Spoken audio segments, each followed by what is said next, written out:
For about 2 years, George Harrison put down the guitar and picked up the sitar. Now, this happened during a very progressive era of the Beatles' recording career, and it affected his position in the band both positively and negatively. So today we're going to look a little bit at his songwriting and some of his playing here on Pop Goes the 60s.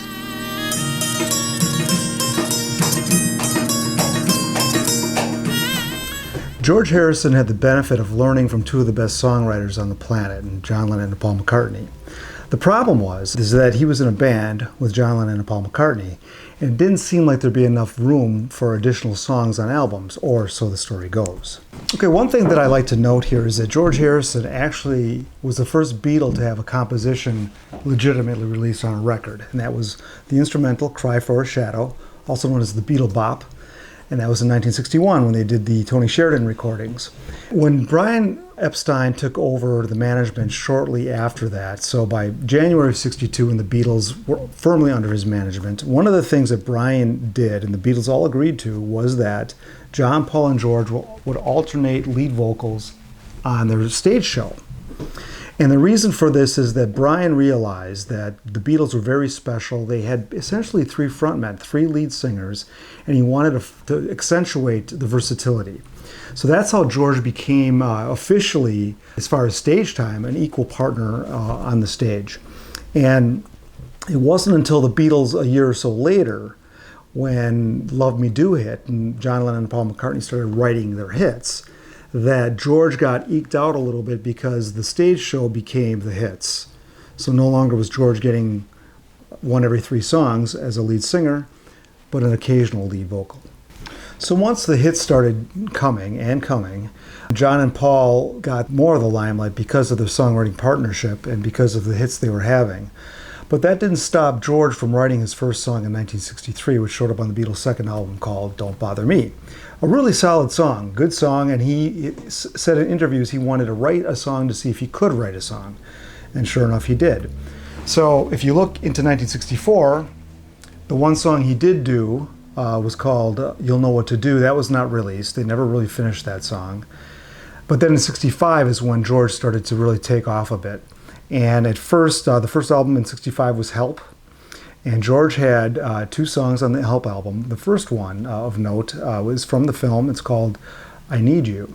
And I think this was one of his best songs. I think this could have almost been released as a single, but it suffers from a little bit of slack production, I believe, from George Martin. And George Martin has said in interviews later that he regretted not giving more attention to George's songs. I think this is one of the times when the arrangement could have been better. Nonetheless, great song. The other song on that album is called You Like Me Too Much. That song I thought was produced well, and it's a good song, not as good as I Need You. Now their follow-up to Help was Rubber Soul, and this is their first, I guess what you'd call their first masterpiece. And George Harrison, his songwriting took yet another step forward, just like John and Paul's had. He wrote two songs. One was called If I Needed Someone, which is maybe my favorite George Harrison song while he was with the Beatles. Great electric 12-string guitar, jangly sound, three-part harmonies, just a driving song. I love it. The other song is called Think for Yourself, and this starts to get into more of his Indian philosophy. But the most important contribution from George on Rubber Soul was his sitar playing on Norwegian Wood.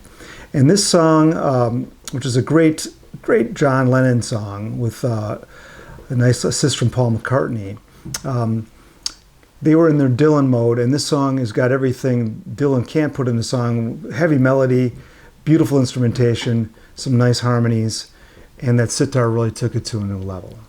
Okay, so 1966, we see the Beatles working on Revolver. Now, like John and Paul, George's songwriting really grows by leaps and bounds by this album. He's got 3 songs on this record. And the first song I want to talk about was, when I heard this song, I just thought this was just a great song, and it's Taxman. And I was glad to see that George came up with this one and kind of broke through the Lennon-McCartney songwriting wall. And we know when I hear his solo work in the 70s, I sometimes say to myself, I wish he would rock as hard as he did on Taxman. Why doesn't he do that anymore? But anyway, we see him in this song really using guitar to great effect, and he has a wonderful riff throughout the entire song. So the next song he did was called I Want to Tell You, and then finally a straight Indian song. Well, it's an Indian rock song, I guess you'd call it, and that is Love You Too, where he plays sitar on it. So I want to stop here for a moment and look at George's production over 1965 and 66, where he was clearly on an upward trajectory with his songwriting.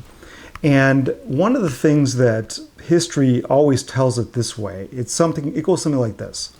Well, George only got 2 songs per album. Revolver, he had 3. But only 2 songs, that means John and Paul get 12 between them. Doesn't that seem unfair?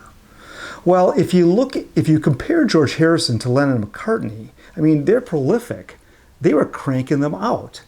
And if you compare George Harrison to some other musicians and other performers, he is right in line with their output as well. Here's an example. So if you look at the Rolling Stones album Now from 1965, they only did 4 original songs on that album. The Byrds' Mr. Tambourine Man, there were only 5 original songs by Roger McGuinn and Gene Clark on that record. And then if you look at Marvin Gaye's How Sweet It Is, he only did 2 original songs on that. So I think it's an unfair comparison to compare George Harrison to Lennon McCartney's output. Now, if you go to 1966, same thing. If you look at, George Harrison had 3 songs on Revolver. If you look at, say, Cream's first album, Fresh Cream, Jack Bruce only had 3 songs on that album, 3 original songs. If we look at Jefferson Airplane Takes Off, Paul Kantner, 4 co-writes on that first album. And then last, let's look at the Hollies, Bus Stop. The famous writing team of Clark, Hicks, and Nash, they managed only 5 original songs in the entire album. So George Harrison is right in line with a lot of his peers. And I think it's important to look at it from that perspective. And not only that, but all the songs he was writing, they were recording. It's not like he had some backlog of songs that were not being recorded. They pretty much were recording everything that he had written up to this point. Okay, so in late 66, after the touring, after Revolver, all 4 Beatles took some time off and did their own thing. George went to India for a couple of months to study sitar with the master Ravi Shankar. And in the very end of the years when they started working on Sgt. Pepper. Now, in 1967, beginning of 67, you had guys like Hendrix, Clapton was with Cream, you had Jeff Beck was doing great things, McGuinn in the States was getting into more jazzy guitar, and George Harrison at this point puts the guitar down and goes to the sitar, which it was really the wrong time to do that. When the lead guitar was becoming the most explosive instrument on the planet, George Harrison opts to go with the sitar. Now, as the Beatles started recording Sgt. Pepper, that album isn't very guitar-based. You have the title song and the reprise, pretty heavy, crunchy guitars. But other than that, not a lot of guitar work in that album. So it's not that George had less to do, but the song that George did put forward, Within You, Without You, was completely indie musicians. Great philosophical song, fit in beautifully on that album, but none of the other Beatles playing on it. So this is I'm starting to see a separation here of George from the other 3 when it comes at least to his Indian songs. Now the other song he did during the recording of Sgt. Pepper was It's Only a Northern Song. And that song he wrote on Hammond organ. He started composing on the organ now and not guitar. And very strange to me, but It's Only a Northern Song, great song, but maybe they didn't see it as strong enough for Sgt. Pepper. I guess I might agree with that, even though I really like the song. I will say, though, that this song, like I Need You on Help, George Martin turned in a slack production job on this song as well. Because if you hear this cacophony of instruments at the end, instead of fading out with the rest of the song, it just cuts. Martin didn't even do a proper fade of that. So that shows me that he wasn't giving a ton of effort to George's songs. And as we know, this got chucked for the Yellow Submarine soundtrack in the future, which obviously they didn't put a lot of work into new songs on that album. And this is where that song wound up. So as we go through 1967, Magical Mystery Tour project, we see the next song George is working on, the next 2 songs, one of which is Blue Jay Way. And this is another more of an Indian dirge type of song, not very melodic, but fits in well for the movie, I thought, and a song I always liked, even though it's not very commercial and it's very repetitive. The other song that he did is the one guitar song he did all year, and that is It's All Too Much. This song has got some really great feedback guitar, some real chiming guitar, and I thought this might have been a better candidate for Magical Mystery Tour. Why they couldn't have both songs in there, I don't know, but this got put to the side for the Yellow Submarine soundtrack as well. Now, at the end of summer, August to be exact, in 1967, George Harrison's Indian forays, and he started looking into meditation. The Beatles also were following his lead on this because they went to a lecture in London with the Maharishi Mahesh Yogi to study transcendental meditation. And the Beatles met him, and he invited them to a week-long retreat up in Wales. And they did go to that, but during their stay there, their manager, Brian Epstein, died. So they cut that short and came back. So this whole foray into transcendental meditation had to do with trying to reach those higher states of consciousness without the use of psychedelic drugs. So the Maharishi came along not long later, and they realized, well, maybe we could try this instead. They decided to do an actual trip to India in '68. So after a couple of recordings early in the year, one of which was George's song, The Inner Light, the Beatles went to India. Now first about The Inner Light. The Inner Light is another pretty straight Indian song, beautiful song, and it was the B-side of Lady Madonna. So in 1968, with regard to George Harrison, he again is really leading the Beatles as a band in some spiritual ways. The Maharishi, they met through George's connections, and going to Rishikesh at the foot of the Ganges for a long retreat to basically get away from it all was a pretty big step for the Beatles, and they did it as a group. And, you know, as Giles Martin says, if people think that they weren't getting along at this time, but as Giles Martin says, you don't go on holiday with one another if you don't get along. So after they get back from India, as they start to work on the White Album, George has brought back a good number of songs, and they record 5 songs for the White Album, 4 of which saw release. So that's not bad, 4 songs, 2 songs per disc because it was a double album. But these songs aren't very guitar heavy either. So if you look at the first song, Piggies, that's a harpsichord driven song, that's the main instrument. Long, Long, Long, that's an acoustic guitar. Savoy Truffle is it's built on a brass section, so it's got a very beefy brass sound to it. But he does actually do an electric guitar solo in that song, which is the first we hear from him in a while, on one of his own songs anyway. And then the last song, his best up to this point, is While My Guitar Gently Weeps. Now this song always bothered me a little bit. Great song, great song, but I never liked the fact that Clapton played on it. As much as I love Clapton, as great as he is, why didn't George just overdub some of his own guitar on it? Why didn't he take it? He could have taken it a different, well, I think it would have sounded more melodic, more like George. And maybe he would have double-tracked some things. I don't know. He could have done anything he wanted. But what he did is he brought in Clapton.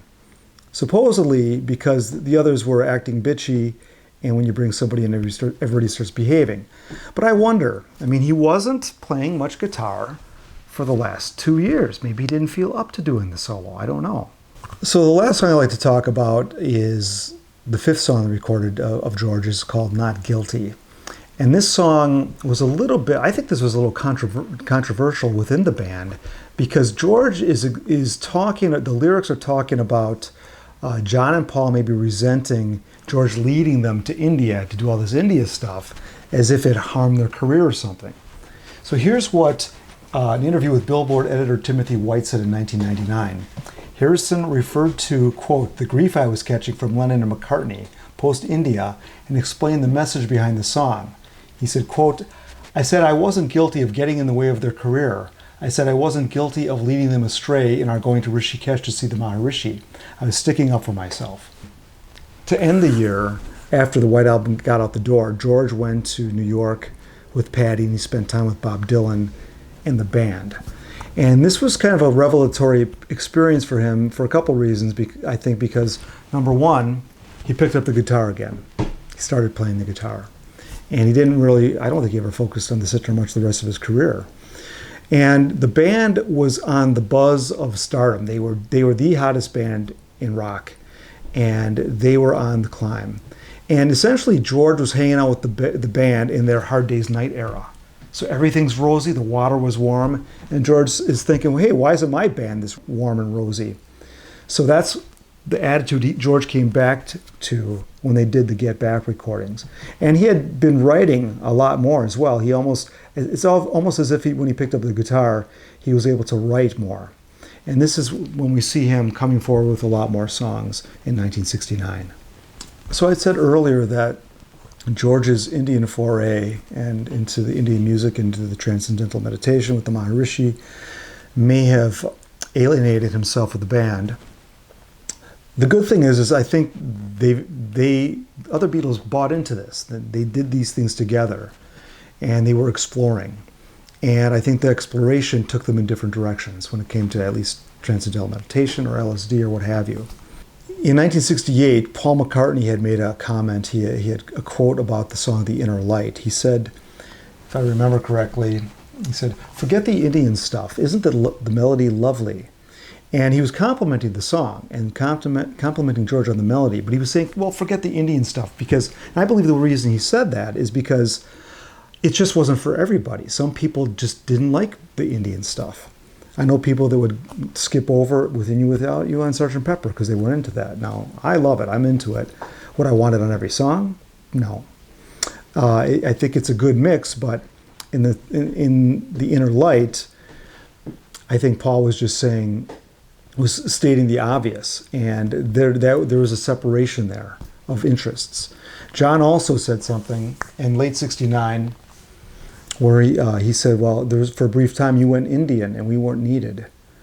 So the Indian music, where John and Paul is concerned, was an issue, and they didn't feel a need to be as involved, or George didn't ask them to be involved, whatever it was.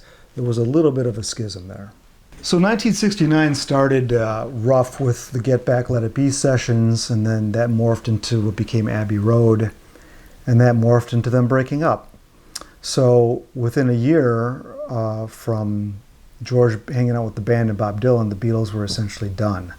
It's too bad, too, because George really started hitting his stride. It would have been nice to see another album or two where George did get the opportunity to contribute equally as the other two, and would have been interesting to see what they did as a band on those songs. But we don't get to see that. You know, it's really amazing the amount of Beatles songs that were done in that short period of time, and I'm really pleased with the stuff George did. It's amazing he did as many songs as he did when you think about it. So thanks for joining me today on this kind of random George Harrison topic. There'll be plenty more Beatles, plenty more 60s bands here on Pop Goes the 60s.